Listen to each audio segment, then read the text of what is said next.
जय हिंद प्यारे साथियों। बायोलॉजी वाला चैनल पे आप सभी लोगों का तहे दिल से हार्दिक स्वागत है। तो आज हम आपके लिए लेके आए हैं घूर्णन गति के तृतीय समीकरण का निगमन। दोनों मेथड से कराएंगे, तो बिना टाइम खराब किए हुए सीखते हैं। माना कोई पिंड एक नियत कोणीय त्वरण अल्फा से किसी अक्ष के परितः घूर्णन गति कर रहा है, तो तीसरे समीकरण को पहले समीकरण से सिद्ध करते हैं दोस्तों। तो घूर्णन गति के प्रथम समीकरण से लिखेंगे, घूर्णन गति के प्रथम समीकरण से। तो साथियों, प्रथम समीकरण होता क्या है, omega is equal to omega naught plus alpha t. उसके बाद में क्या करेंगे, दोनों पक्षों का समाकलन करने पर, दोनों पक्षों का वर्ग करने पर, दोनों पक्षों का कर देंगे वर्ग। तो दोनों पक्षों का वर्ग करेंगे तो इधर हो जाएगा ओमेगा स्क्वायर, इधर ओमेगा नॉट स्क्वायर, और यहाँ पर पूरे का वर्ग करेंगे तो omega naught plus alpha t का स्क्वायर। दोस्तों यहाँ पर सर्वसम्मिका कौन सी लगेगी, a प्लस बी का होल स्क्वायर। तो होता क्या है, a square plus 2ab plus b square.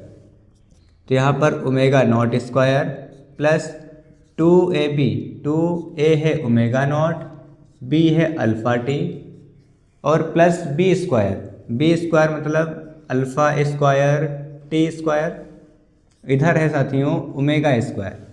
उसके बाद में क्या करेंगे, omega square is equal to omega naught square plus यहाँ पर देखेंगे 2 ओमेगा अल्फ़ा और यहाँ पर अल्फ़ा। तो हम 2 अल्फ़ा कॉमन ले लेंगे और यहाँ पर देखेंगे बचा हमारा ओमेगा नॉट और यहाँ पे बचा हमारा टी और प्लस यहाँ से मेरा क्या बचा।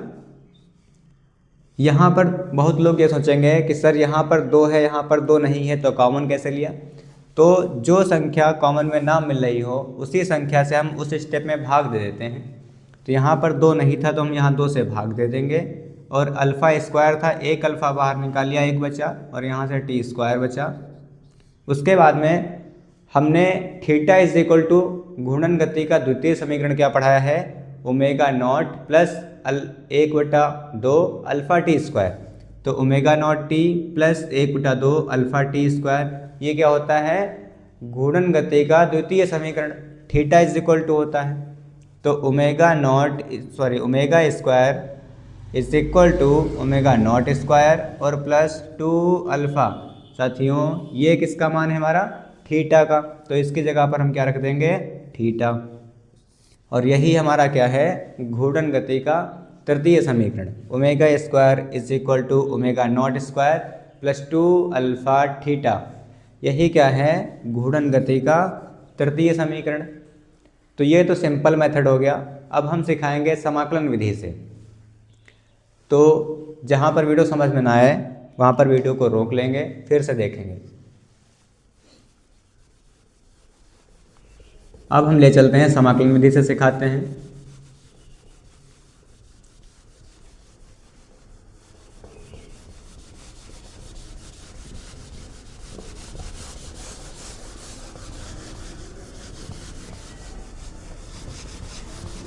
तो साथियों समाकलन विधि में क्या होता है कि वहाँ कोणीय त्वरण से डिफाइन करेंगे। कोणीय त्वरण का फार्मूला क्या होता है, कोणीय त्वरण is equal to alpha is equal to d omega बटा क्या होता है, डी टी। उसके बाद में क्या करेंगे, हम आर एच एस में डी थीटा बटा डी थीटा से क्या कर देंगे, गुणा, डी थीटा बटा डी थीटा। उसके बाद में साथियों देखेंगे डी ओमेगा बटा डी थीटा और डी थीटा बटा क्या है, डी टी। तो हम यहाँ पर देखेंगे कि कोणीय वेग किसे कहते हैं, कोणीय विस्थापन और बटे समय। तो कोणीय विस्थापन डी थीटा और बटे डी टी, इसको हम क्या लिख लेंगे, कोणीय वेग ओमेगा। तो alpha is equal to d theta बटा डी टी की जगह पे ओमेगा लिख लेंगे और यहाँ पर है डी ओमेगा बटा ये बचा डी थीटा।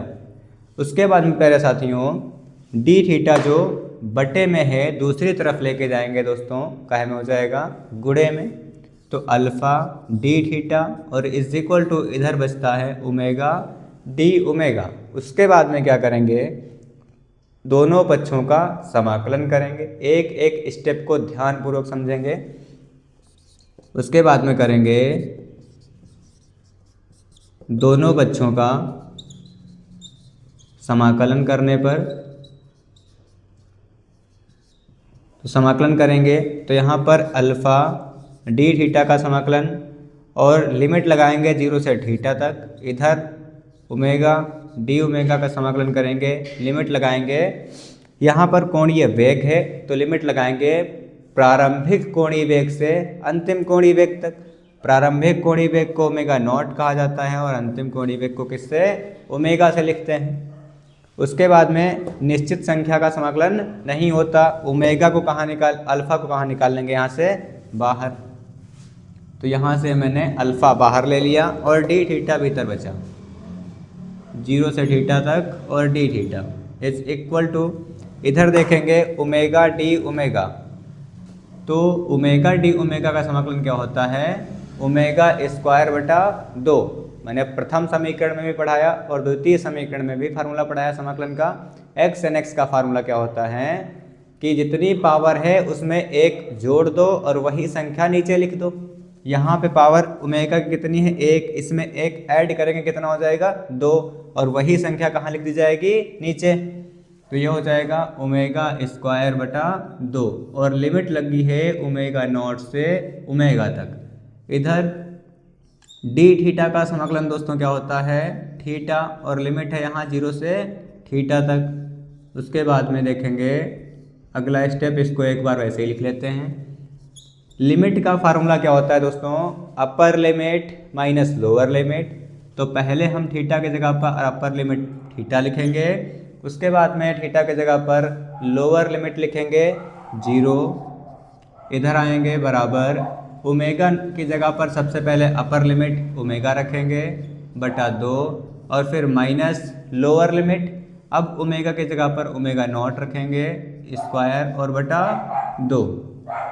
उसके बाद में क्या करते हैं साथियों, अल्फ़ा और थीटा से 0 घटाएंगे तो क्या रहेगा, थीटा ही रहेगा।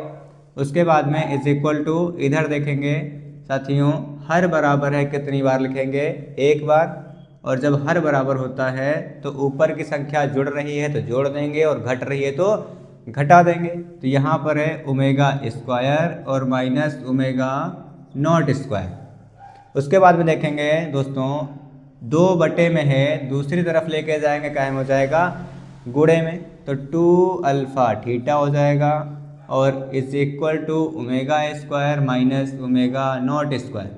यहाँ पे देखेंगे ओमेगा नॉट स्क्वायर माइनस का है, बराबर के दूसरी तरफ लाएंगे काहे में हो जाएगा, प्लस में हो जाएगा, तो 2 alpha theta plus omega naught square और is equal to omega square. यही हमारा होता है घूर्णन गति का तृतीय समीकरण, समाकलन विधि से सिखाया।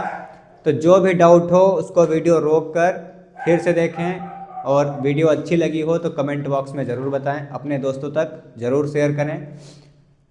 अगला वीडियो किस टॉपिक पे चाहिए वो कमेंट बॉक्स में ज़रूर बताएं। तब तक के लिए टेक केयर, बाय बाय, जय हिंद। मिलते हैं अगली वीडियो में एक नए जोश नए टॉपिक के साथ।